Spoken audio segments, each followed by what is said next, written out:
Hello everyone, welcome to Online Help Guide. Today in this video, I'm going to show you how to log into Sage account software. So without any further ado, let's get started. First of all, open up a web browser.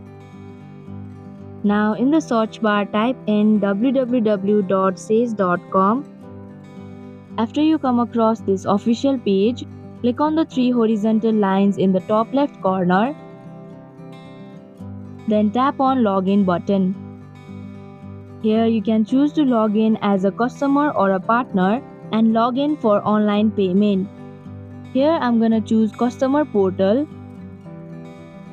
Now in this page you'll have to enter your login ID associated with your account and a valid password. If you do not remember your password, then you can click on forgot password link. Also, if you wanna change your password, then you can click on change password link.